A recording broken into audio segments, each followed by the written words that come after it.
binnen hier bij Sneekware. Sneekware is een bedrijf uit Snits, dan maak je websites. We zijn gespecialiseerd in een content-management-systeem. We hebben maar 16 personen en in dit hele bedrijf wordt eigenlijk alleen nog maar Nederlands praten. Er binnen 2 openjochte Friesen in dit bedrijf. En die binnen van huis uit wend om Fries te praten. En daar zitten we met z'n vieren bij elkaar. En toch, dat is een mooie aangelegenheid om met z'n allen maar eens even Fries te praten. Wij hebben Fries gevrijd oprichten omdat je alleen maar Nederlands praten wordt. En wij vonden het mooi wel eens wat genien worden, want we staan als ik-Harlinger. En dan hebben we iedere vrijheid praten we Fries. En omdat je het al wel wend bent om Nederlands te praten, elke keer als hij een fout gaat, dan moeten we het geld in de pot doen. Dus vandaar dat wij een Frieske vreedpot hebben, die zich al mooi begint te vullen. Ik heb er straks mooi ontzie van fut. In ieder geval, ik heb mijn jotel 3 keer versprutsen.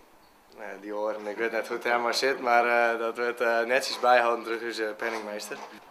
Volgens mij moet ik als oprechte Fries het minste betellen. En naar mijn gevoel is Rob er het beste in, de penningmeester. Ja, dat is ik wel heel logisch natuurlijk. Die goed het minst in de patten dan. Wat zei het?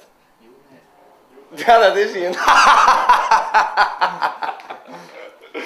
Maar dat is even schijnen, Rob. Dat is een mooi lijstje. Dat scheelt. Rob maakt het al iets inhaalslag op het moment. Nou, omdat wij hier ook een soort met computers werken, hebben we zelfs een hele lijst uitprinten met alle moeilijke computerwoorden. En nou, ik vergeet ze altijd direct, maar misschien kan je een mooi lijstje.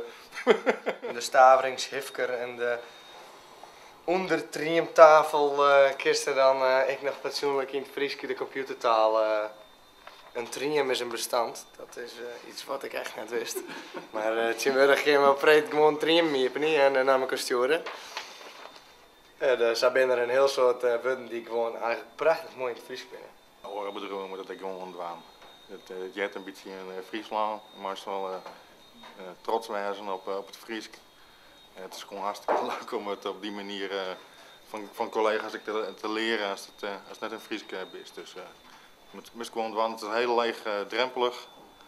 En dat is de beste manier om het te doen, is gewoon praten.